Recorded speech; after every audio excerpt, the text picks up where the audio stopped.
Caso você tenha indicação para o uso de uma placa, caso tenha um bruxismo do sono, independente aí do motivo, a gente vai investigar, a gente usa esse tipo de placa, né? É interessante que ela seja lisa, ela não pode ter retenções, é interessante que ela seja bem rígida e não prenda a sua mordida.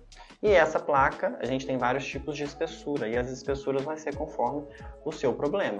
Tem problema articular, degenerativo, tem problema muscular, qual que é o seu problema?